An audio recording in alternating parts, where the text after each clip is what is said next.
Caladium. Caladium जो remedy है उसका कॉमन नेम है अमेरिकन ऑरम और ये एरेसिएसी फैमिली से बिलोंग करती है। सबसे पहले तो जो होम्योपैथिक मेडिसिन्स होती है वो कॉन्स्टिट्यूशन के अकॉर्डिंग दी जाती हैं, दो थेरापेटिक यूज़ भी होता है।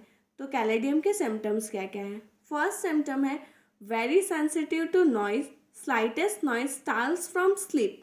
जो पेशेंट है अगर वो सो रहा है तो थोड़ी सी भी शोर होगा, थोड़ी सी भी आवाज़ होगी, पेजेस पलटने की, गेट नॉक होने की, विंडो ओपन होने की या किसी भी छोटा सा भी साउंड जब आएगा तो वो एकदम चमक करके उठ जाएगा। ठीक है। सेकेंड पॉइंट है इरेक्टेशंस।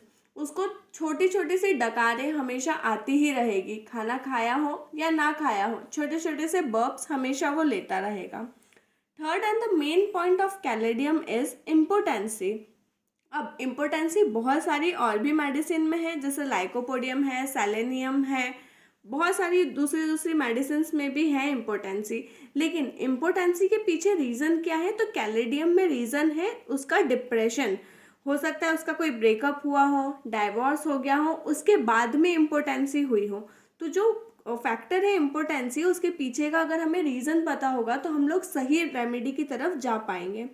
अब इम्पोटेंसी में क्या क्या होता है? जो पेनिस होता है वो कम्प्लीटली रिलैक्स्ड होता है, सेक्सुअल डिज़ायर होती है, सेक्सुअल एक्साइटमेंट होता है, लेकिन पेनिस रिलैक्स्ड रहता है।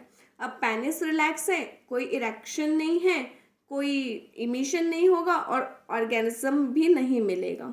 अब ये तो हुई मेल पार्टनर की बात कि मेल्स में क्या होगा? इम्पोटेंसी होगा।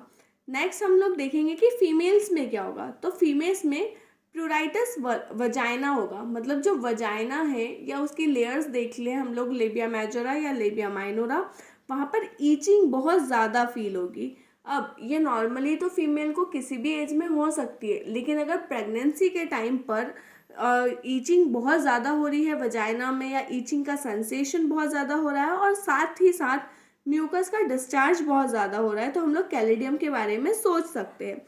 और भी कई सारी मेडिसिन आती हैं जिसमें से कैलेडियम एक है। अब जब फीवर होता है कैलेडियम में, तो फीवर के टाइम पे वो शाम शाम में अगर फीवर चढ़ा है तो वो सो जाता है और जैसे ही वो जागता है तो फीवर पूरा ख़त्म हो जाता है। कैलेडियम का एक बहुत इम्पॉर्टेंट पॉइंट है that sweet sweat attracts the flies.